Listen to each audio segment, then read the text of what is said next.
नमस्कार साथियों। कल 3 अगस्त 2025 को देश की राष्ट्रपति द्रौपदी मुर्मू जी के यहाँ देश के प्रधानमंत्री नरेंद्र मोदी जी मुलाकात करने गए थे। ये पिछले 1 महीने के अंदर ये दूसरी मुलाकात है। पिछली मुलाकात G7 से देश के प्रधानमंत्री वापस आए थे और कई ऐसे कार्यक्रम हुए थे जिसके लिए राष्ट्रपति जी के पास वो गए, अवगत कराया। लेकिन जो कल का मुलाकात है उसके बहुत बड़े मायने हैं, इसलिए कि लगभग 4 घंटे के बाद देश के गृह मंत्री अमित शाह जी राष्ट्रपति जी से मिलने जाते हैं और जो गंभीरता गृह मंत्री के चेहरे पर दिखाई दे रही है, इसका मतलब यह है कि कुछ न कुछ देश में बड़ा कार्य होने वाला है। आप जानते ही हैं कि कुछ भी ऐसा पॉलिटिकल डिसीजन बिल लाना होता है तो इसकी तैयारियां जिस प्रकार से होती हैं पता नहीं चलता कि क्या होने वाला है। महसूस ये होता है कि शायद ऐसा देश के प्रधानमंत्री गृह मंत्री कर जाएं, लेकिन होता है उसके विपरीत। तो कुछ न कुछ तो होने वाला है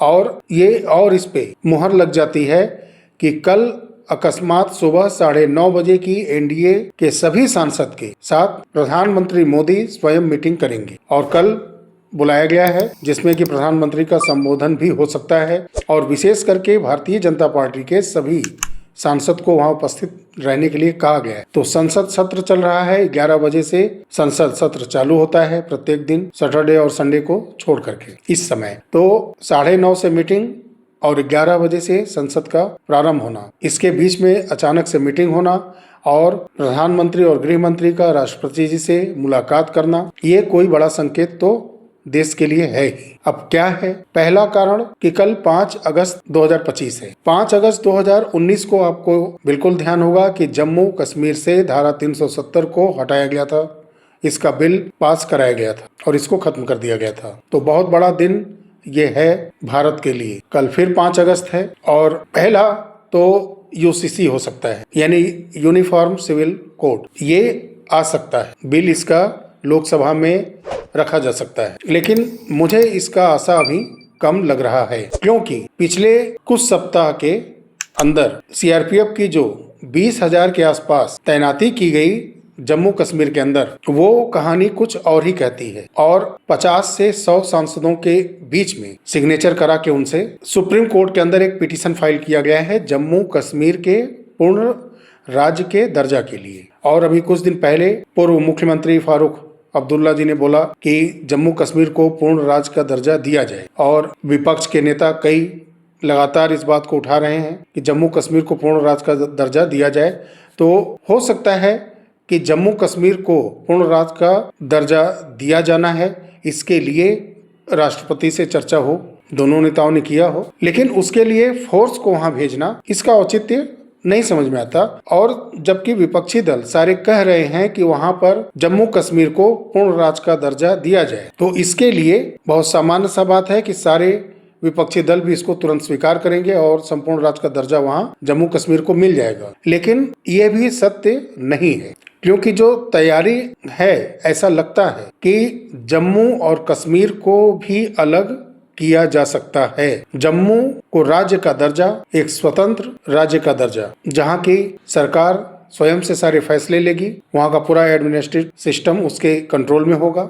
वहीं कश्मीर को केंद्र शासित राज्य का दर्जा रखा जाएगा, ऐसा बिल्कुल लगता है। इसलिए कि सशस्त्र बल का वहां भेजा जाना 20,000 के आसपास, अगर जम्मू कश्मीर को राज्य का दर्जा दिया जाता है तो इसमें ज्यादा माहौल खराब होने का वहां कोई चांस नहीं बनता, क्योंकि वहां के नेताओं का और विपक्ष दल के सारे नेताओं का लगभग यही मांग है कि उसको पूरा राज्य का दर्जा दिया जाए। तो होना यही लगता है। यूसीसी के लिए इतना ज्यादा माहौल बनाने की जरूरत नहीं है। तो जम्मू एक स्वतंत्र राज्य बनने जा रहा है और कश्मीर केंद्र शासित राज्य रहेगा। जो स्थितियां लग रही हैं इस समय, अगर जम्मू कश्मीर से जुड़े फैसले या बिल लाए जाते हैं लोकसभा के अंदर, तो ऐसा ही होगा, ऐसा लग रहा है। खैर, गृह मंत्री और ऊपर प्रधानमंत्री कई चीजें वो कर जाते हैं, पता नहीं चलता है, दिखता कुछ और है, समझ में कुछ और आता है और वो कर जाते कुछ और है। लद्दाख एक केंद्र शासित पहले से ही है ही, तो जम्मू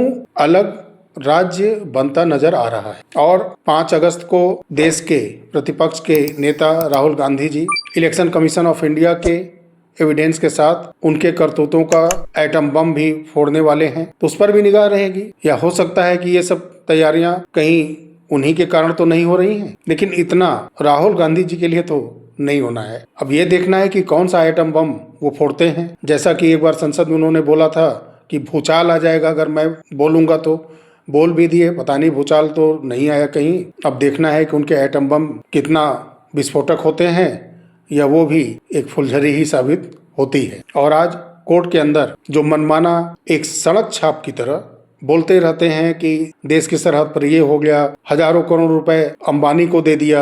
याद होगा ना, कुछ वर्ष पहले उन्होंने बोला था अनिल अंबानी को 30,000 करोड़ रुपए दे दिया गया। और उसी अनिल अंबानी पर इस समय ईडी की कार्रवाई हो रही है और कुछ सहारा इंडिया जैसा मिलता जुलता सिस्टम उसमें दिख रहा है। बस लोन न चुका करके लोन को हड़पने का, एनपीए करवाने का और उसमें बैंकों के द्वारा मिलकर जालसाजी करने का सामने आया है ईडी की जांच में। और कल उनको बुलाया भी गया है ईडी ऑफिस में, अनिल अंबानी को। लेकिन 30,000 करोड़ रुपए का देश के प्रधानमंत्री पर इल्जाम राहुल गांधी ने लगाया था, लेकिन इतना बड़ा ईडी ने कार्रवाई किया है, उस पर सारा विपक्ष चुप है, अब कुछ भी नहीं बोल रहा है। और सुप्रीम कोर्ट के अंदर लताड़ लगी है उनको। जस्टिस दत्ता जी डांट लगाए हैं कि आपको कैसे पता चल गया कि वहां पर जमीन चाइना ने कब्जा कर ली है। तो बिना सोचे बिचारे एक सड़क छाप नेता की तरह संसद में खड़े होकर के सड़क छाप नेता की तरह बयान देते रहते हैं और सच्चाई से उसका दूर दूर तक वास्ता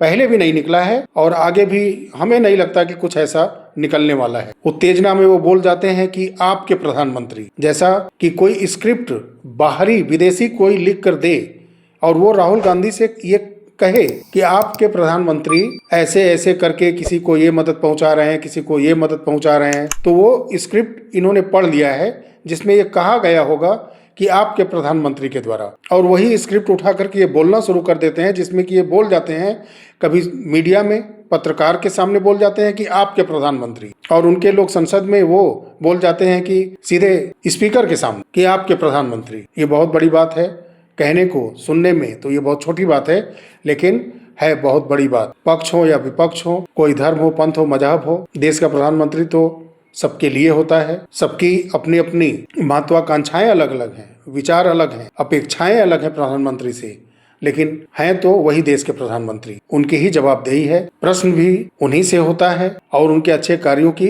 प्रशंसा भी होती है। बस यही है कि प्रश्न करने वाले प्रशंसा को सहन नहीं कर पाते, जबकि ऐसा एक स्वच्छ लोकतंत्र में नहीं होना चाहिए। चलिए, कल क्या होने वाला है बड़ा, ये मैंने अपनी तरफ से ये डिकोड किया। तो मिलते हैं अगले वीडियो में, तब तक के लिए नमस्कार, जय हिंद, जय भारत, वंदे मातरम।